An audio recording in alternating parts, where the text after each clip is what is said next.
Ayan, so nakaligo na ako. Hindi na ako nakapag-update sa inyo. Mag-grocery din ako kasi wala na palang laman yung ano namin, ref namin.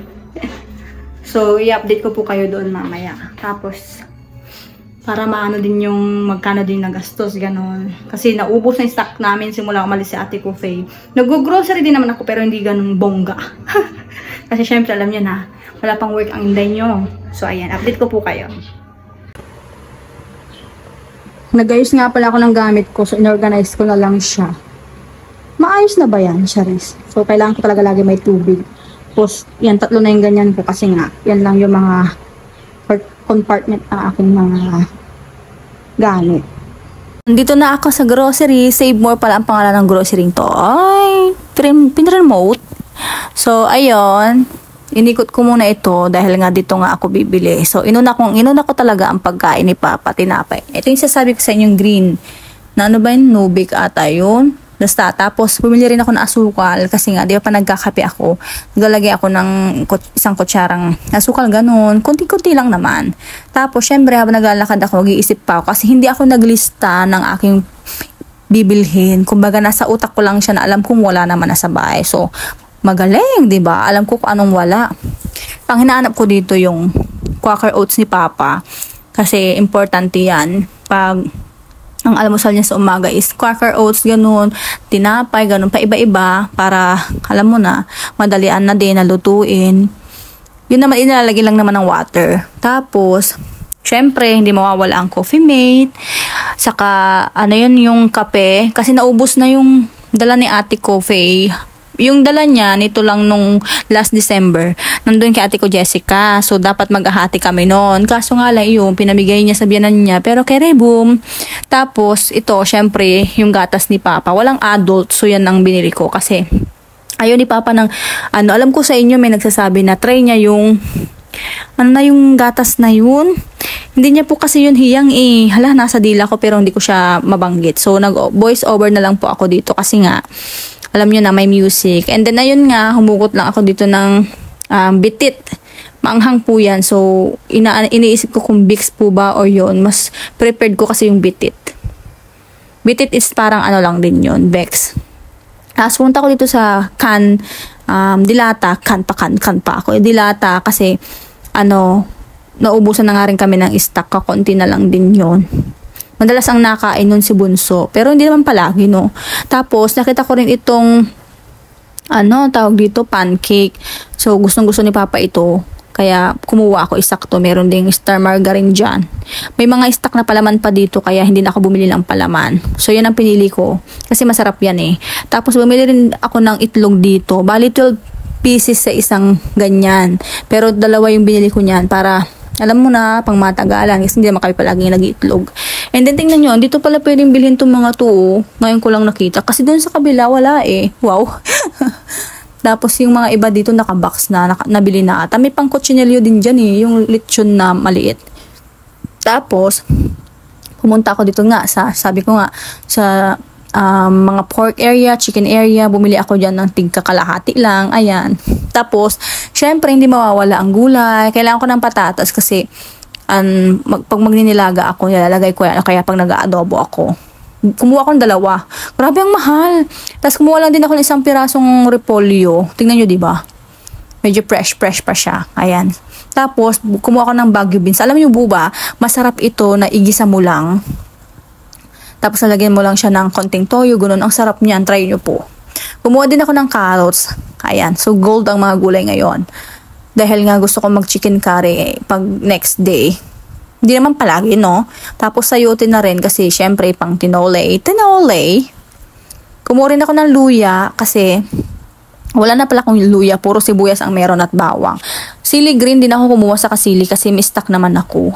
Kumuha din ako dito ng okra lang kasi meron pa ako doong ampalaya at talong na yung binigay sa akin ni Mama. Kumuha din ako ng kalabasa dyan pero yung buo na. Ayan. Tinitignan ko yung talong. Sabi ko, mas fresh pa talaga yung bigay sa akin ng mama ko. Charis. Ikinampara. Ayan, tapos na rin ako sa wakas. Kailangan ko magmadali dahil hindi pa kanakain si Papa. Kain. Nagutom mo ka. Kauwi ko lang. Tapos sakto naman. Meron dala yung kapatid ko na manok. Kain po tayo. Tignan nyo naman yung laman ng ref ko. So, nilagay ko na nga yung yung binili kong itlog, ayan, na dalawa. And then, lalagay ko naman to mga to para may kalaman-laman naman yung ref ko. Ayun, so may chika lang naman ako ng konti. Ayun, so pasingit lang ito dahil nga may nabasa ako na paano mo naranasan na maging mahirap ng mga bata kayo. So sa amin sobrang hirap noon kasi minsan wala kaming makain sa isang araw, isang beses lang kaming makakain. Tapos kung saan-saan naghahagilap si mama ng mautangan, ay makain lang kami. Opo, pag wala kaming makain, pupunta kami ng bundok, maghuhukay kami ng kamuting kahoy para yun yung pananghalian namin. Grabe yung hirap namin noon. Kaya ngayon, napakaswerte namin kasi sobra-sobra pa yung bigay sa amin. Kaya thank you Lord. Ayan, dahil hindi nyo kami pinabayaan. At thank you din kay Ate ko Faye kahit wala na si Mama. Andyan ka pa rin para sumuporta sa amin. Ayun lang. Ang sarap sa pakiramdam na nabibili na namin yung gusto namin, nakakain na namin yung gusto namin, nakakapunta kami sa kung saan-saan. So, tapos na ang drama. Ayan, naayos ko naman na, o diba? Nagkalaman na ang ref ko. Tinatawanan kasi ni Ate ko, Faye, bakit ganyan yung ref mo, walang laman. So, ayan, andyan na rin yung mga ulam namin para good for ilang, din yan, araw. Kaya bongga. Tapos ito, iayos ko naman siya, yan yung mga dilata. May mga chips din dyan na, snacks lang, ganon. Drinks. Para, alam mo na, hindi kami gutumin. Charis. Patay gutom. Andyan, inayos ko na rin yung mga dilata. Yan lang po, kasi ayaw kong mag-stock ng bongga. Yung iba kasi nag-expired din. Minsan hindi siya nagagalaw. So, nilagay ko na rin dyan yan. Nalimutan ko na naman yung cat food ng mga pusa ko. So, ang ginawa ko, may stock doon na atay sa kalabasa. Kaya ito muna. Kaysa hindi sila kumain. Yung atay kasi hindi ako masyado dyan. Hindi ako mahilig sa atay. Pero mas okay daw yung pampataas ng tugo ba yun? O, kasi ako anemic ako eh. So yan na muna. Tapos meron siyang kalabasa. Hello po mga kumari marites. Good evening. Gabi na naman. Ayan. Saan ang mata ko? Nagilamos kasi ako. Tapos naming dinner ni Papa. Tarating lang ni Bunso kasi pumapasok na siya sa trabaho niya. So, 2 araw ko walang vlog. Naging busy pang Martes ninyo. Ayan. Diba? May yung bunso namin. Naunahan pa ako. Grabe no. Pag lalaki talaga, mabilis lang silang hanap ng trabaho. Mapakargador, anong trabaho, pwede sa kanilang lahat. Tayong mga babae, huwag natin, yun ha. Kasi syempre, diba? Siyempre tayong mga babae. Kaya naman natin yung ginagawa ng mga lalaki. Pero aminin natin, yung iba hindi. Sino dyan? Charis. So, ayan sa naman ako. Ayoko na kayo na-update kanina nung umuwi ako. So, nag-ayos lang ako ng groceries ko. Siyempre, pinunta ko na lang kayo dun sa grocery kanina. And then, ayun lang naman ang kaganapan ng buhay ko. Charis. Kasi isang buwan na rin mula nung nag-grocery kami. Before umalis si Ate ko Faye. Bago siya umalis, pinag-grocery na kami. Alam ko naman yun, nakita nyo na yun sa vlog ko eh. Kaya, yun yung pangalawa kong vlog atang nagbalik ako mag-vlog. Ng grocery talaga niya kami. Bago maalis si Ate ko Faye or dumarating yun, lagi siyang namimili sa amin ng mga kailangan namin. Groceries, kaya pinaka-importante. Tapos, pinaka-importante lang naman na binili ko sa grocery is yung para kay Papa. Kasi Papa talaga, palakain siya. So, bumili lang ako ng mga snacks niya. Pero yung snacks niya, healthy naman. Yung sliced bread na, siya, tawag doon, yung green, kulay green siya. No bake ba yun? Tawag ba yun? Ano ba? So, i-correct nyo lang ako. So, yun ang mga tinapay niya. Pero hindi lang palagi. Tapos, meron din siya mga yung Skyflex. Kasi gusto niya yun. Ayaw niya nang may palaman. Katulad ng bili namin timba. Yung may timba. Kaya pala yung red ang gusto niyang tinapay. Ay biscuit. Alam niyo yun. Alam ko maalala niyo yun yung red na timba na may kabakabakan. Yun ang madalas gusto niya ipabili. Pero wala nung time na yun. Nakita niyo yun sa vlog ko. Kaya, yung isa kasi medyo marami palang mix din siya, katulad ng red na basket. Pero, yun, isang laman ng red is wala masyadong may palaman. Parang feeling ko, isa lang ata may palaman dun. Yung parang Oreo. O yun ang maalala ko, kasi daras wala ng palaman. Yung isa na bili namin na mix siya. May mga Whopper, mga ganun. May mga fruities, mga ganun. Tapos parang isa lang yung, parang nadalawa yung klase ng walang palaman, yung, which is yung Skyflex. At saka, yung isa is yung Vita. Yung red na sasabi ko sa inyo na parang iisa lang yata yung may palaman. I think wala kasi parang walang wafer yun yung red na kaba-kaba. Tama ba po? Tama po ba ako? Pero hindi ako bumili kanina. Binili ko yung plain lang na Skyflex na nakabox na ganyan. Makikita naman yan din sa blanco eh. Kasi meron po siyang biscuit. Ayoko naman na bumili ng split. Diba? Actually, hati kami dun eh. Pag mihingi ako ng biscuit ni papa ko dun sa ano niya. Pag, kunyari, nagugutom ako gano'n, humihingi ako doon para maubos niya. Kasi sabi niya sa akin, kunin mo lang yung may mga palaman, sabi niya.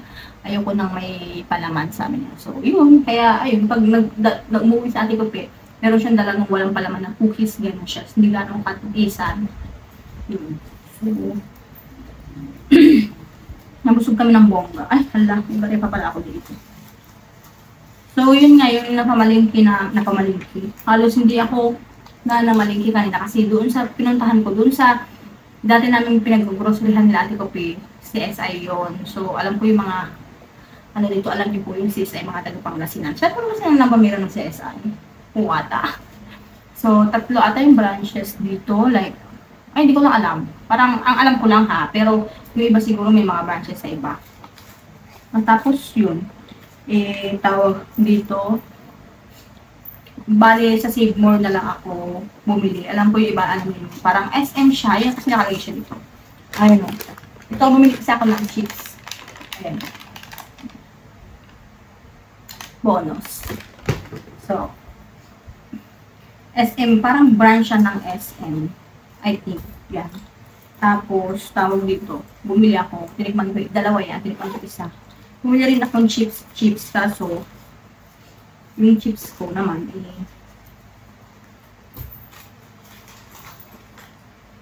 hindi pwede kay Papa. So, biscuit lang si Papa muna for this video. Kati lang ilong ko. Sabi nila, pag makati ang ilong, may kumikis daw sa picture mo. Pero ba yun? Yung asawa ko ata, charis. Yung asawa ko ilang araw ko lang hindi nakachat. Pero okay lang. Kaya boom. Sanay na ako. Yan. And then, so yun nga. Ang budget ko dun sa kasi kaya ako nag-grocery din kasi ano din si ate ko nagbigay din siya. So, ayun. Kasi alam nyo na, wala pang work ang Marquez ngayon niya. Pag-pray nyo na magkaroon na ako ng work choice. Ayun, sabi niya sambon na kasi sabi niya. Kaya, mag-grocery ka ng sabi niya sa so, ayun. Baka mamaya na naman, meron na magsasabi niya, bakit si Miss Pay pa ang ganyan. Huwag po kayong ha. Cheers. And then, ano ba yan? May nag-comment pa doon sa isa kong last comment ko na yun nga. Bakit po ba yung mga binablog ko is hindi po ba siya, totoo? Pero sa akin, pinapakita ko sa inyo totoo. Walang, yung halo haka-haka. Siguro, hindi niya lang siguro po na-gets yung sa title ko. It's in question mark yun, diba? So, ayun. Ayun ngayon, i-share ko naman sa inyo yung kung magkano yung nagastos ko dun sa grocery. So, wala pa dun yung kasi bibilisan ako ng bigas din doon. Kaso sakto, yung stock ipapasok pa lang. So, parang alam mo na, pag diba, may mga ganyan kasi na napasukan ko nung sa trabaho is hindi sa labas basta papasok na hindi pa na-check, hindi pa na. Alam niyo na, quality check. Checking! So, ito lahat yung akin na pamilya. Napakita ko naman sa inyo. Napakita ko sa inyo kanina yung mga halos na dampot-dampot ko na doon. Pero hindi ko na siya, pinuwi ko dito, hindi ko na siya ipinakita sa inyo kasi nag-spray ko siya, sobrang pagod ko. Tapos, pa ako kanina, syempre, nag-alala ako kasi parang walang ulam si Papa kanina. Hindi ako nagluto kanina, nagluto na ako ng rice. Sabi ko, antayin na lang ako. Ibuti na lang din, doon na lang ako sa Save More. Naisip ko dito kasi sa Save More, sa CSI, parang 18 piso lang naman ang itinaas sa Save More. Parang ganun lang. Yung iba same pa. Then, kasi dito sa Save More is, alam mo na, may mga matao naman, pero hindi ganun kapunuan. Kumbaga, hindi dun ang karamihan ng panagsasakada. Ng panagsasakada, I mean, panagmimili ng mga paninda ng grocery, like, katulad ko dati sa tindahan. Hindi doon talaga. Pero pwede naman dito kung ayaw nyo naman ng yung pumunta sa doon nga sa CSI. Kasi doon talaga punuan as in bonggang-bongga. Saka malaki kasi yun. Ito, hindi naman ganong kalakian. Pero okay naman, kompleto naman. Kasi lahat ang nahanap ko doon, nabili ko. Saka mas okay din doon kasi malapit na rin dito na hindi na ako. Hindi na malagayan yung pamasahe. Di ba? So, ayan yung napamili ko. Halos lahat is gamit dito sa bahay. Hindi gamit, pagkain. Kasi nga, nag-add lang din naman ako ng mga dilatas. Tapos, noodles. And then, para yung dadamputin mo lang pag medyo meron, ano yung tawag doon? Basta, nasa dila ko na siya eh. Pag alam mo yung pag wala ka ng makuwang ulam sa ref, eh, meron kang dadang puti. Kasi hindi naman palagi. Naka-stack lang po yun. Hindi naman palagi. So, nag-add lang po ako doon. Tapos, namili na rin ako. Talaga, ang purpose ko doon mga ulam. Kasi mga ulam na ano, mga pang-stack. Chicken, manok, baboy, gano'n. Oo. Tapos, nakalimutan ko kung bumili na isda. Pero mas okay bumili na ako sa labas. Kaso bumili na ako next day. Ngayon, doon kasi is wala. May mayroon doon, pero daing siya na tinapa, daing na bango. So, gusto ko yung isda lang na parang fresh, para pag sigang, para kay papa, di ba? Mas okay kasi yun. So, yung mga binili ko lang na makarne, saka mga manok. Pag sahog-sahog, minsan lang mag-ulam, gano'n. Madalas gano'n. As gulay, karamihan gulay din. Kasi gusto ko lagi nagugulay si papa. Except kung meron pa ako nung, ang binili ko lang kanina, I think, okra. Kasi meron pa ako ng palaya at talong dyan. Tapos, yun. And then, bill reveal. So, ang nagastos ko doon, total, lahat na nagastos ko is 5,344. Ayan, papakita ko po sa inyo. Makikita niya po ba? Ayan. 5,344. Yan po ang ating nagastos. Diba? Yung pa lang, pangga na. So, ganun talaga. Sabi nga, meron nga akong share sa, sa timeline ko na, parang kay Andy Eigenman sa kayong asawa niya. So, kay Phil ba yun? Maalala ko pa yun. Basta-basahin nyo lang kung friend ko sa Facebook. Totoo naman, yung bang, ang hirap naman talaga maging masaya. Pag alam mo, gipit na gipit ka, iba yung iba sasabihin nila, okay lang kahit walang pera, walang pagkain, ganun-ganun sa nila. Pero hindi nila alam, karamihan is hindi ganun. Kadali hindi porket nagmamahalan lang kayo. It's enough ba? Diba? All we need is money. Charis!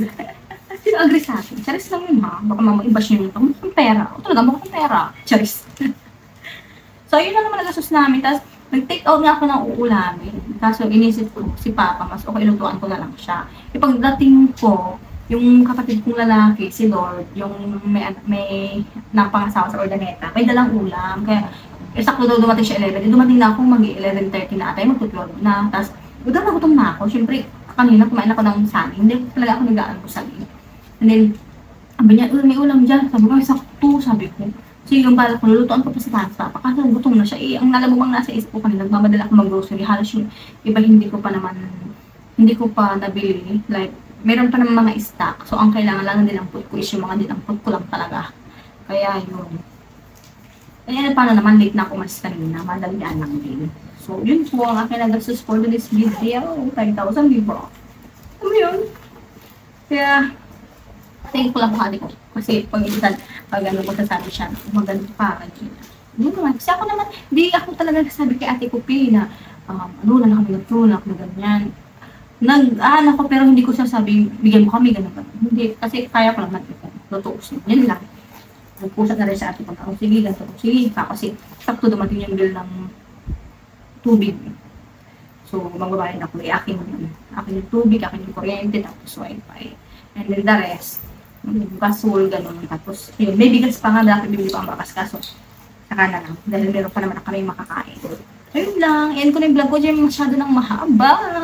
Ayan, huwag niyo po kalimutan like, share, and subscribe, and hit yung notification bell para ma-notify kayo sa aking vlog.